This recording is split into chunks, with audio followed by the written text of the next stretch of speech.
Por la señal de la Santa Cruz de nuestros enemigos, líbranos, Señor Dios nuestro, en el nombre del Padre, del Hijo y del Espíritu Santo. Amén. Señor mío y Dios mío, creo firmemente que estás aquí, que me ves, que me oyes. Te adoro con profunda reverencia. Te pido perdón de mis pecados y gracia para hacer con fruto este rato de oración.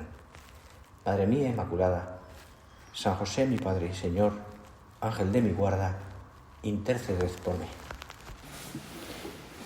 Bien, pues estamos ya aquí, en este día segundo, esta mañana larga de retiro,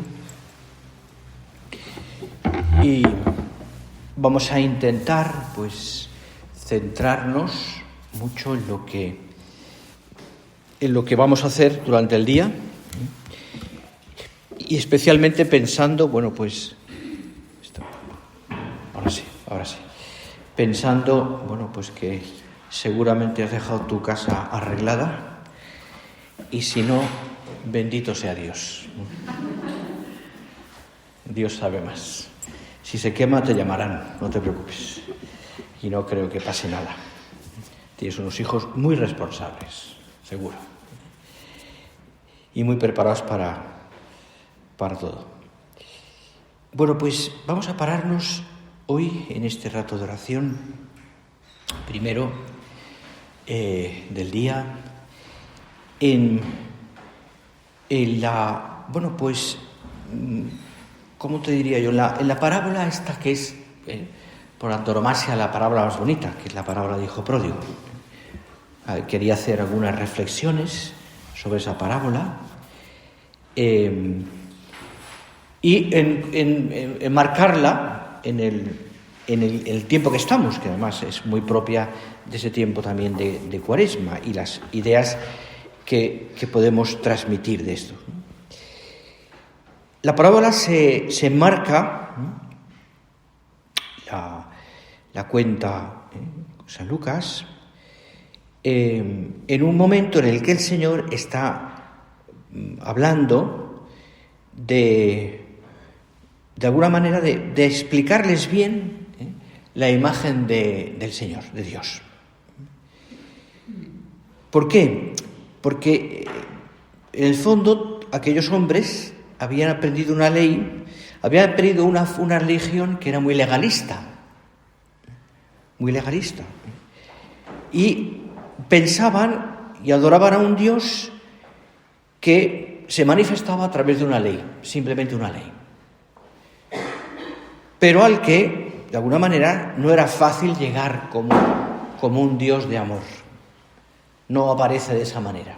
No digo yo que no consideraban que Dios es amor, evidentemente, pero se había complicado de tal manera la ley de Moisés, que todo parecía un conjunto de normas que había que cumplir. De hecho, como sabéis, Moisés, el Señor da a Moisés una tabla con los mandamientos, pero los fariseos, los saduceos, etcétera, a lo largo de los siglos, convierten la ley en prácticamente como casi 300 mandamientos. Ejemplificados de muchas cosas pequeñitas, pero era de alguna manera el buen israelita, el buen hombre justo, era el que cumplía la ley con todos esos pequeños detalles. Entonces, el Señor quiere llegar al fondo y al centro de la cuestión, de la ley, es decir, hablar de Dios, quitar esa imagen distorsionada con una mentalidad legalista que te decía que había perdido de vista el amor divino, el amor de Dios. Y estos relatos, que aparecen en el capítulo 15 de San Lucas, acaban con el tercer relato, que es el relato sobre el hijo pródigo. Un padre y dos hijos. Esa es la idea primera. Un padre y dos hijos. Como bien recuerdas, la parábola está en el capítulo 15, a partir del versículo 11, y la historia que el Señor cuenta, que es una historia preciosa, es la historia de un padre que tiene dos hijos y el hijo menor que le pide la herencia. Quiere marcharse de casa. Y el mayor, que permanece en el hogar, y sigue trabajando, pero no acaba de sintonizar su corazón con el corazón de Dios, con el corazón del Padre, quiero decir. Es decir, estaba allí, pero su corazón no estaba allí. Cuando leemos la parábola, que la has leído y escuchado muchísimas veces, y a lo mejor puede ser un buen momento esta mañana para que la releas otra vez, podemos suponer que los dos hermanos llevaban pues mucho tiempo distraídos y mucho tiempo como lejos de la gratitud de su padre. Uno porque soñaba con otros mundos, con otras ilusiones, con otras realidades. Y el otro porque se había dejado llevar por la rutina no la rutina que hablábamos ayer, sino esa rutina mala que había llevado al acostumbramiento, de tal manera que le faltaba el corazón, el amor. Alejados de la gratitud de su padre, de un padre que les quería infinitamente. Como te digo, el pequeño soñaba con lugares en donde suponía que iba a ser más feliz. Se había idealizado esa situación distinta de la rutina de cada día, de lo que hacía cada día. Y la imaginación pues había hecho convencerse de que todo lo que estaba fuera pues podía comprar el amor de su padre. Padre, dame la parte de la hacienda que me corresponde. Dame, mi parte. Mi parte. Evidentemente, la hacienda, la herencia es del padre. Y mientras que el padre no muera, sigue siendo del padre. Es raro que un hijo pida la herencia en vida del padre. Bueno, sería muy fuerte, pero él la pide y el padre es tan bueno que se la da. Respeta su libertad, respetar la libertad del hijo. Está en su derecho, por así decirlo. De alguna manera el padre sí que pues eso se lo tenía que dar como herencia. Y está en su respeto. Puede no pedirlo, pero si lo pide, está en su derecho. El caso es que el padre, en su corazón grande, se lo concede. El mayor, por su parte, tenía, yo diría que como el corazón adormecido. Sí, aparentemente cumplía bien las cosas. Estaba en casa, trabajaba, compartía, pero parecía que la cabeza la tenía otra parte, ¿no? Se da la impresión, por lo que uno se puede imaginar. Era responsable, pero el alma no estaba allí.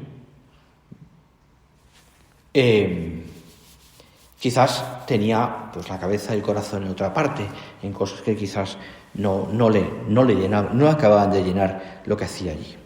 Planes distintos. Claro, al final, fijaros, lo que uno concluye pensando en la mentalidad de uno y de otro, porque aquí no podemos olvidar, no es el hijo pródigo solo, es el hijo mayor también, da la impresión también, si lo pensáis un poquito, que los dos pensaban que era muy complicado o que era imposible encontrar la felicidad en la familia, estando en su casa. Uno la buscaba fuera, en la fiesta con sus amigos, y el otro, de alguna manera, estando allí, pero como diría yo, la palabra, como enrabietado. Estoy, pero no estoy. Estoy, pero estoy harto de mi padre. Iba a pensar yo, igual tienes algún hijo, sí, pero no lo sé. A lo mejor tienes algún hijo de estos adolescentes que en esa edad están en casa, pero como cuesta, ¿verdad? Que te quieran, como cuesta que manifiesten o como cuesta que tengan una normalidad. Hay que decir también, por otra parte, en favor de ellos, que esa época, perdonar de la expresión, de las hormonas es muy complicada, ¿no? Y hay que esperar un poco, y esos años son así, y en fin, yo iba a decir que todos hemos pasado por esa situación, ¿no? Bueno, ya está. Esa es la situación.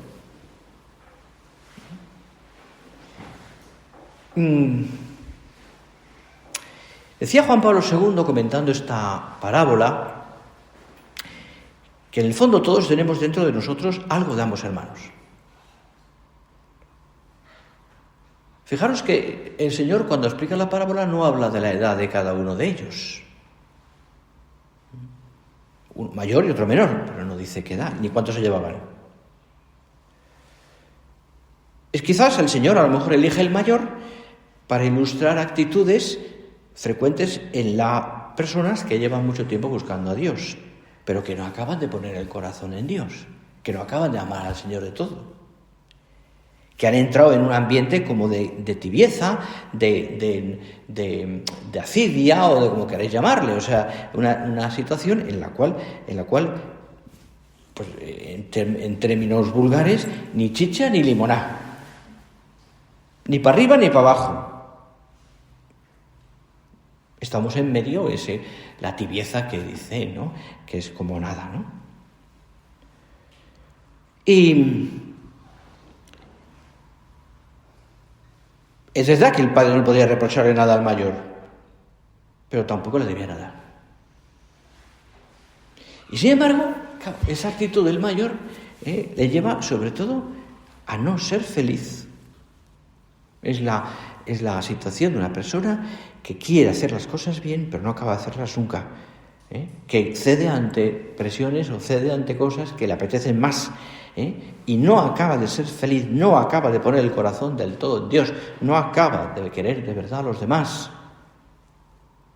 No digo yo, no me refiero tanto a la situación en la cual uno está luchando por querer más a los demás, está luchando por vivir mejor su vida cristiana y siempre hay que luchar más, sino la persona que pudiendo hacerlo no lo hace. Decía San Agustín, quien pudiendo amar más a Dios, dice, no le ama, decía una cosa tremenda, decía, quien pudiendo amar a Dios más no le ama, de ninguna manera cumple el precepto del amor. Es decir, se ha quedado a mitad, pero además no avanza.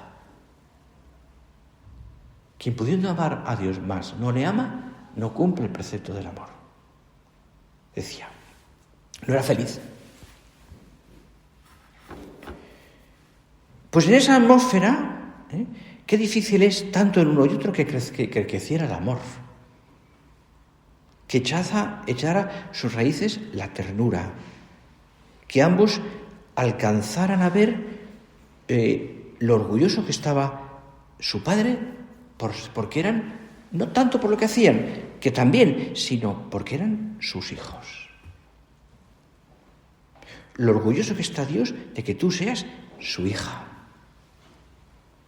Y lo mucho, a pesar de los pesares y de nuestra situación y de cómo somos, que Dios cuenta contigo. Por supuesto, lo mucho que te quiere.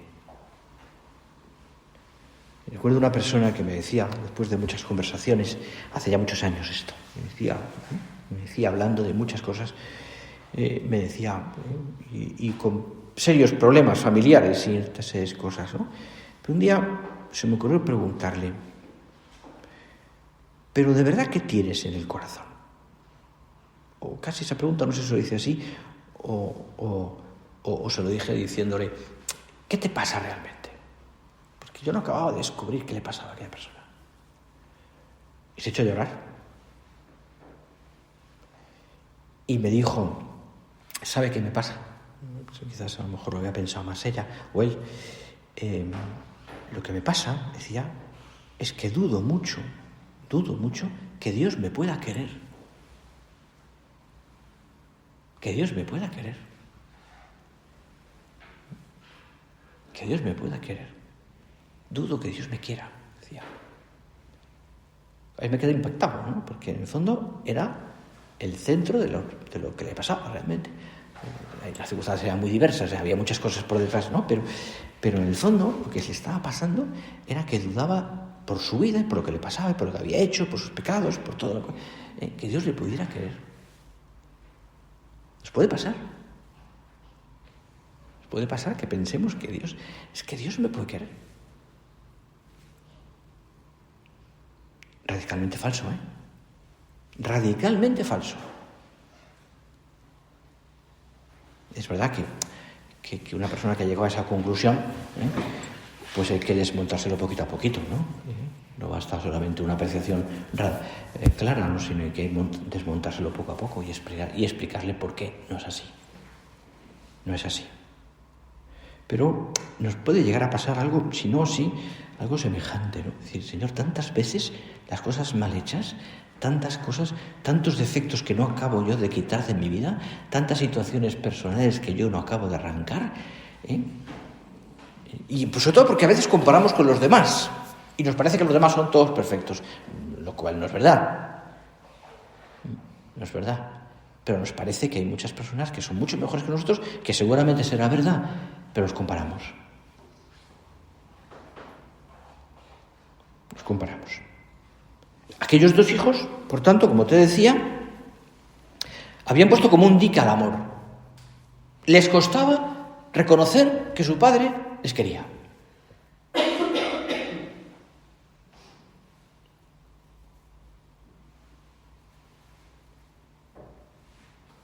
Uno se va de casa porque quiere experimentar otras cosas y el otro sigue con una espera continua de que su padre pues le acabe concediendo la herencia.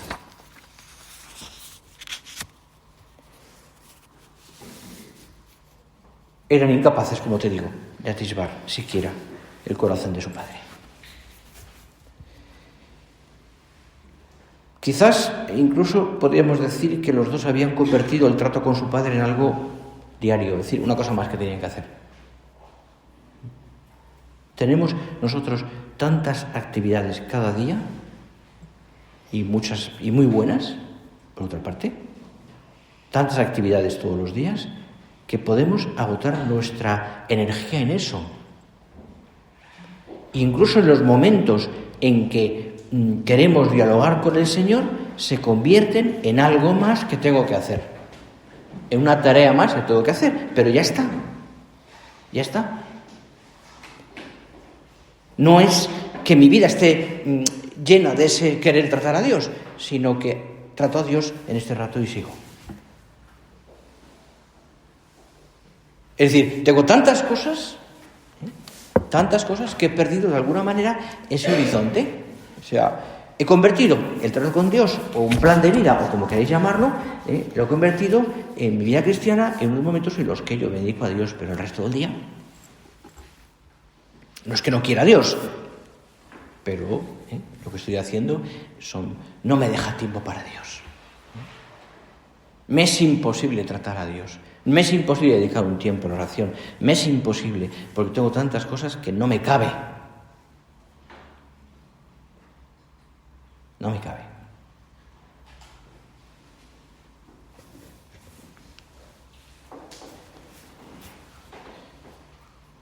Bueno, pues por eso te decía que a veces tenemos algo de los dos hijos. De los dos hijos.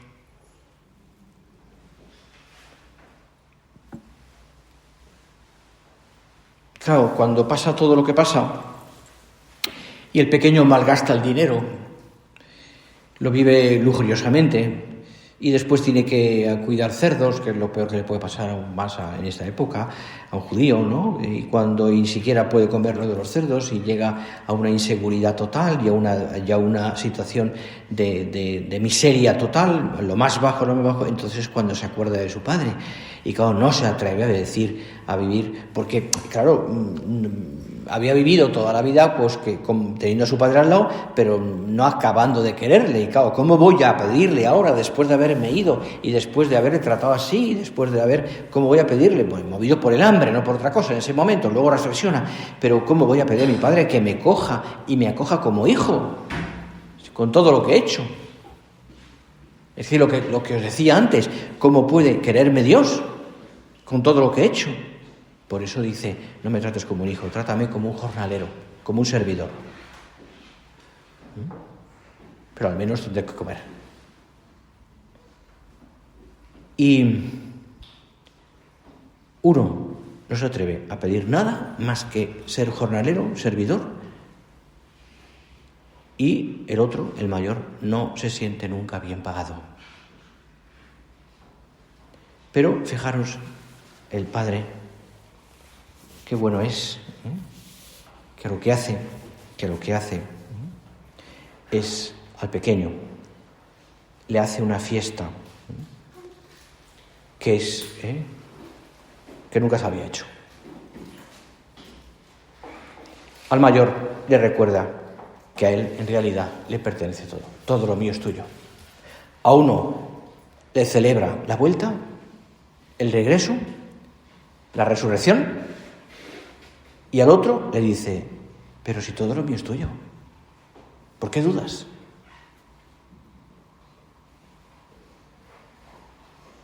Fijaros qué cosa tan impresionante, porque no le duele el pecado de uno y de otro por sí mismo, sino lo que ellos sufren. Lo que ellos sufren. Se conmueve el padre ante el hijo que llega destrozado, miserable, lleno de andrajos, y le hace una fiesta. Porque no le puede ver así. No le puede ver así. Tiene un corazón de padre, no le puede ver así. Y sale a la calle a recibir al otro hijo que está enfadado fuera porque esto es injusto. Esto es injusto. Me acuerdo de un sitio, un colegio que también con las mayores que estaba contando las parábolas y les contaba la parábola de lo que pasa con uno con otro hijo, el hijo que vuelve, y de pronto estoy contando la situación del hijo mayor que sale y que está enfadado y salta una niña del fondo del oratorio y me dice, es que es injusto. Es que es injusto. Y se unieron a ellas muchas, es verdad, ¿no? Bueno, hubo que explicar por qué no es injusto. Porque el corazón del Padre es justo, y sobre todo, más que justo, bondadoso. No le duele el pecado, le duele sobre todo lo que sufren. El Padre los pone frente a frente para que aprendan ellos a quererse también con el amor con que Él los ama. Mirad, todo esto a mí me hace pensar que hemos de mirar cómo se conmueve el Señor al volver nosotros a la casa paterna. Que hemos de reconocer que todo lo que Dios nos da es un don, es un regalo. Que ninguno de los dos hijos, y a veces me puede pasar a mí, Señor, también, es capaz de apreciar el derroche de ternura que tiene el Padre. ¿Hasta cuándo? ¿Cuándo reconocen la ternura del Padre? Cuando el frío y la soledad les abruma. Uno porque no tiene que comer y el otro porque tiene el corazón duro, como una piedra. Qué bonito es ese salmo de la liturgia de la Iglesia que pide al Señor, quítame, Señor, mi corazón de piedra, dame un corazón de padre, de carne, quiero decir. A veces tenemos un corazón de piedra, que le cuesta amar. Es que me han hecho tantas faenas, es que me han humillado tanto, que ahí tú puedes pensar en muchas situaciones, que me cuesta querer, y nos pasa como el hijo mayor. Me cuesta querer. Y me cuesta querer a Dios también. Me cuesta querer a Dios. Pero bastó un pequeño gesto para que comprendieran los dos cómo eran amados. Corriendo a su encuentro, se le echó al cuello y lo cubrió de besos. Qué cosa tan hermosa. Le dice a uno y al otro, hijo, tú siempre estás conmigo y todo lo mío es tuyo. Fíjate, no le han dado motivos, pero está orgulloso de ellos. Porque Dios no está orgulloso de nosotros porque le demos motivo, sino porque somos sus hijos. Le basta eso. Por eso Dios perdona todo. No nos perdona cuando lo merecemos, sino porque somos sus hijos. Le basta eso. No le han dado motivos, pero está orgulloso de ellos.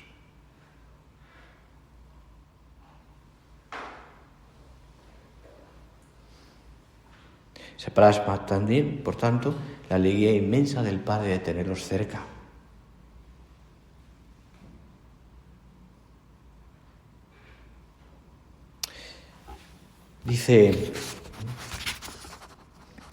Decía en una carta el prelado del Opus Dei, decía, mencionando esta parábola, no es emancipándonos de la casa del Padre como somos libres, decía, una carta dedicada a la libertad, sino abrazando nuestra condición de hijos y, por lo tanto, de hermanos. ¿Te imaginas? ¿Te imaginas? Sí, no lo sabemos, pero la imaginación nos puede llevar también ahí. Imagínate que cuando sale el padre, avisado por el servidor, que le dice que su hijo, el mayor, está enfadadísimo fuera. ¿Te imaginas? Quizás también salió el hermano pequeño que acaba de llegar a buscar a su hermano. Ese hermano ya había visto, el pequeño, la bondad de su padre. Y quizás salió también. Y quizás podemos imaginarnos ya, terminaron abrazados los dos.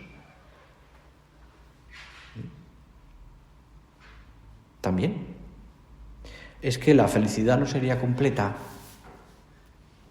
si la reconciliación con su padre no implicara también el perdón de los agravios, imaginarios o reales, entre hermanos.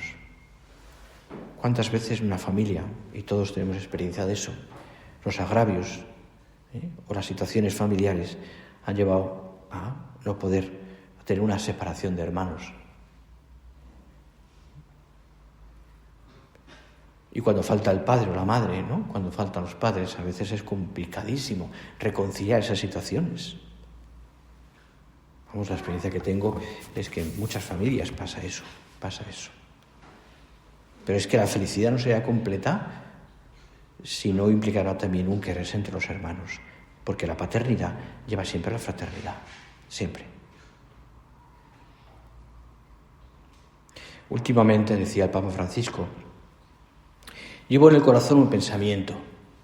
Siento que esto es lo que el Señor quiere que yo diga, que se haga una alianza entre jóvenes y mayores, decía.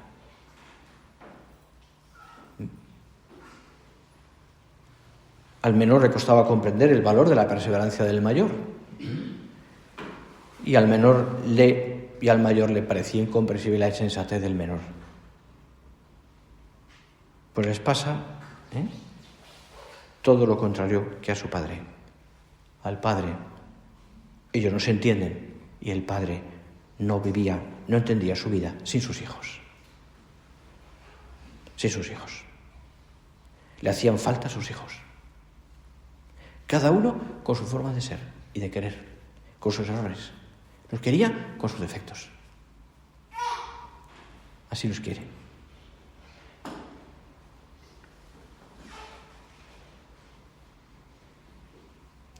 Seguramente, ya me imagino, y la imaginación puede llegar hasta todo, que quizás a lo mejor el padre después hizo también otra fiesta sorpresa para el mayor y sus amigos, ¿no? Y que incluso en esa alegría ya el menor le ayudaría a prepararla, ¿no? Bueno, vamos a ir terminando ya. Fijaros a dónde quería concluir con todo esto que hemos ido reflexionando esta mañana, este rato de oración, en que en toda familia todos se necesitan. Todos se necesitan.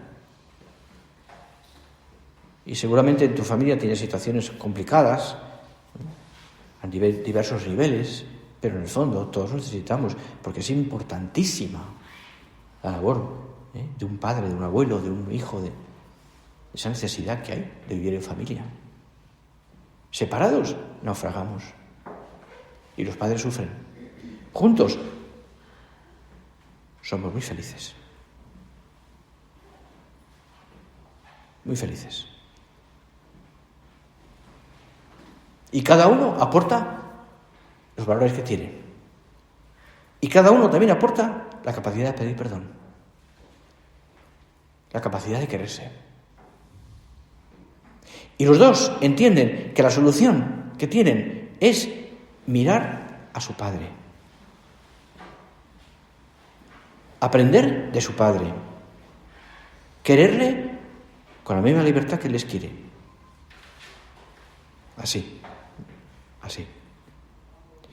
En el fondo, pensadlo, sobrepasar la mezquindad que a veces tenemos en nuestros corazones es aprender a ser verdaderamente buenos hijos de Dios. Buenos hijos de Dios.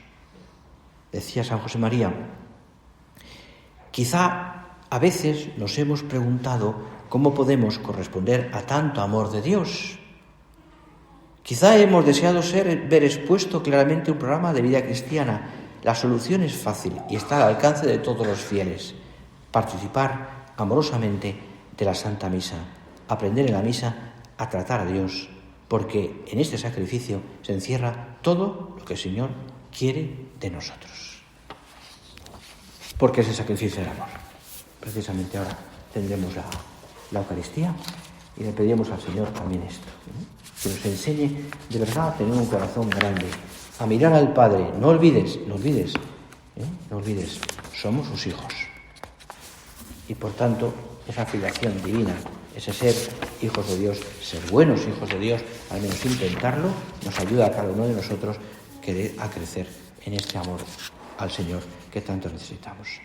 Pongamos todo esto, como siempre digo, en manos de la Santísima Virgen. Y siempre me pregunto, ¿y por qué? Y además aquí aparecía también, lo que pasa es que no lo he leído. ¿Y por qué no aparece aquí la madre en esta parábola? Porque quizás la madre está representada también en el padre, en su maternidad manifestada. O porque la madre estaba dentro de casa, me decía uno, y le decía a su padre todos los días, sal a ver si viene tu hijo.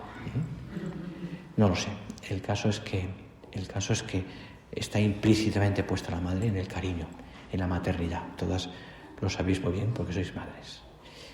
A ella, a nuestra Madre Santa María, le pedimos que nos dé un corazón así, capaz de reconocer que somos hijos de Dios.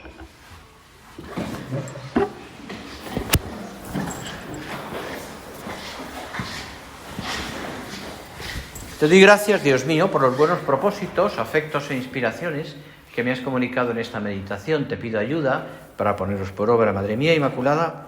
San José, mi Padre y Señor, Ángel de mi guarda, interceded por mí.